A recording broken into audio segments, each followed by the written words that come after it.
أعوذ بالله من الشيطان الرجيم. بسم الله الرحمن الرحيم.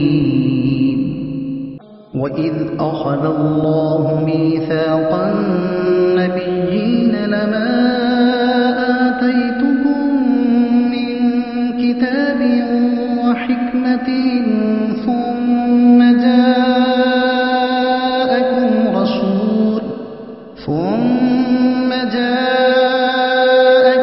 رسول مصدق لما معكم لتؤمنن به ولتنصرنه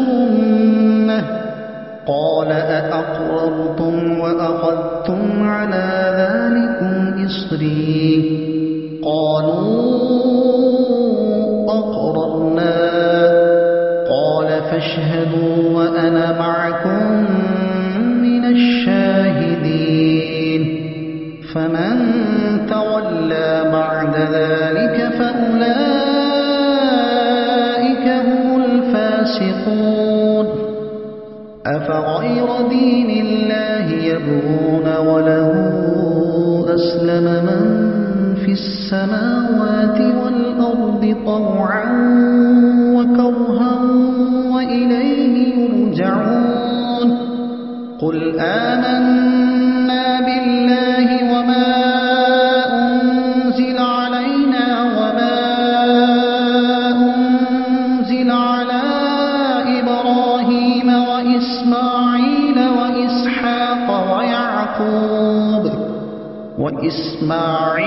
وإسحاق ويعقوب والأسباط وما أوتي موسى وعيسى والنبيون من ربهم لا نفرق بين أحد منهم ونحن له مسلمون.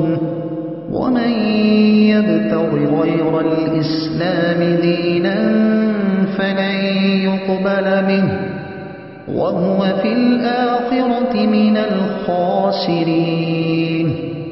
كيف يهدي الله قوما كفروا بعد إيمانهم وشهدوا أن الرسول حق وجاءهم البينات والله لا يهدي القوم الظالمين. أولئك جزاؤهم أن عليهم لعنة الله والملائكة والناس أجمعين خالدين فيها لا يخفف عنهم العذاب ولا هم ينظرون. إلا الذين تابوا من بعد ذلك وأصلحوا فإن الله غفور رحيم. إن الذين كفروا بعد إيمانهم ثم ازدادوا كفرا لن تقبل توبتهم وأولئك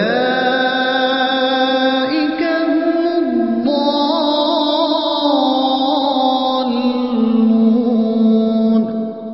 إن الذين كفروا وماتوا وهم كفار فلن يقبل من أحدهم ملء الأرض ذهبا ولو افتدى به أولئك لهم عذاب أليم وما لهم من ناصرين. صدق الله العظيم. سورہ آل عمران ترجمہ تفسیر نوارکو۔ اللہ کے نام سے شروع جو بہت مہربان رحمت والا۔ اور یاد کرو جب اللہ نے پیغمبروں سے ان کا عہد لیا حضرت علی مرتضی نے فرمایا کہ اللہ تعالیٰ نے حضرت آدم اور ان کے بعد جس کسی کو نبوت عطا فرمائی ان سے سید الانبیاء محمد مصطفیٰ صلی اللہ علیہ وسلم کی نسبت عہد لیا، اور ان نبیوں نے اپنی قوموں سے عہد لیا کہ اگر ان کی زندگی میں سید عالم صلی اللہ علیہ وسلم تشریف لائیں تو آپ پر ایمان لائیں اور آپ کی مدد کریں۔ اس سے ثابت ہوا کہ حضور سارے نبیوں میں سب سے افضل ہیں۔ جو میں تم کو کتاب اور حکمت دوں پھر تشریف لائے تمہارے پاس وہ رسول، یعنی سید عالم صلی اللہ علیہ وسلم، کہ تمہاری کتابوں کی تصدیق پشتی فرمائیں، اس طرح کی ان کی وشیشتائیں اور حال اس کے انوسار ہوں جو نبیوں کی کتابوں میں بیان فرمائے گئے ہیں، تو تم ضرور اس پر ایمان لانا اور ضرور اس کی مدد کرنا فرمایا۔ کیوں تم نے اقرار کیا اور اس پر میرا بھاری ذمہ لیا؟ سب نے عرض کی ہم نے اقرار کیا۔ فرمایا تو ایک دوسرے پر گواہ ہو جاؤ اور میں آپ تمہارے ساتھ گواہوں میں ہوں۔ تو جو کوئی اس عہد کے بعد پھرے اور آنے والے نبی محمد مصطفیٰ صلی اللہ علیہ وسلم پر ایمان لانے سے پیچھے ہٹے تو وہی لوگ فاسق دراچاری ہیں۔ ایمان سے باہر تو کیا اللہ کے دین کے سوا اور دین چاہتے ہیں؟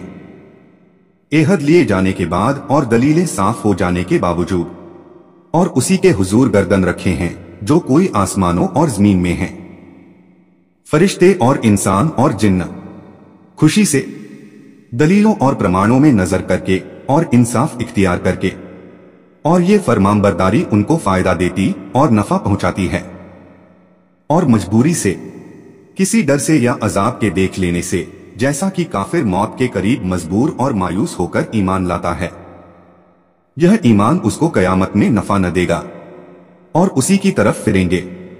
یوں کہو کہ ہم ایمان لائے اللہ پر اور اس پر جو ہماری طرف اترا، اور جو اترا ابراہیم اور اسماعیل اور اسحاق اور یعقوب اور ان کے بیٹوں پر، اور جو کچھ ملا موسیٰ اور عیسیٰ اور نبیوں کو ان کے رب سے، ہم ان میں کسی پر ایمان میں فرق نہیں کرتے، جیسا کہ یہودیوں اور عیسائیوں نے کیا کہ کچھ پر ایمان لائے اور کچھ کا انکار کیا، اور ہم اسی کے حضور گردن جھکائے ہیں۔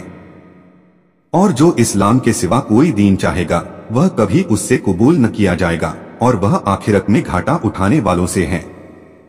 کس طرح اللہ ایسی قوم کی ہدایت چاہے جو ایمان لا کر کافر ہو گئے۔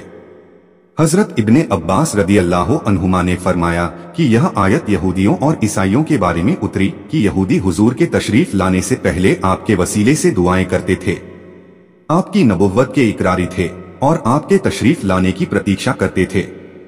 جب حضور تشریف لائے تو حسد سے آپ کا انکار کرنے لگے اور کافر ہو گئے۔ معنی یہ ہے کہ اللہ تعالیٰ ایسی قوم کو کیسے ایمان کی توفیق دے جو جان پہچان کر اور مان کر انکاری ہو گئی، اور گواہی دے چکے تھے کہ رسول یعنی نبیوں کے سردار محمد مصطفیٰ صلی اللہ علیہ وسلم سچا ہے، اور انہیں کھلی نشانیاں آ چکی تھیں اور وہ روشن چمتکار دیکھ چکے تھے، اور اللہ ظالموں کو ہدایت نہیں کرتا۔ ان کا بدلہ یہ ہے کہ ان پر لعنت ہے اللہ اور فرشتوں اور آدمیوں کی سب کی، ہمیشہ اس میں رہیں، نہ ان پر سے عذاب ہلکا ہو اور نہ انہیں مہلت دی جائے، مگر جنہوں نے اس کے بعد توبہ کی اور کفر سے روک گئے۔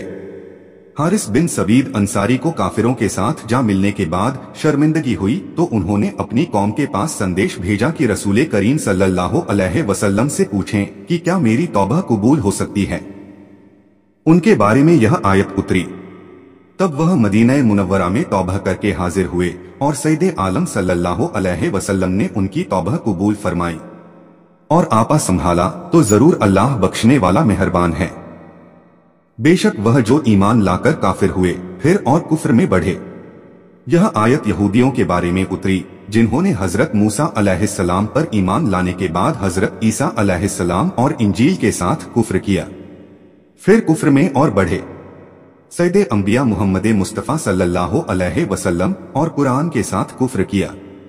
اور ایک قول یہ ہے کہ یہ آیت یہودیوں اور عیسائیوں کے بارے میں اتری جو سید عالم صلی اللہ علیہ وسلم کے تشریف لانے سے پہلے تو اپنی کتابوں میں آپ کی نعت اور وشیشتائیں دیکھ کر آپ پر ایمان رکھتے تھے، اور آپ کے تشریف لانے کے بعد کافر ہو گئے اور پھر کفر میں اور سخت ہو گئے۔ ان کی توبہ کبھی قبول نہ ہوگی۔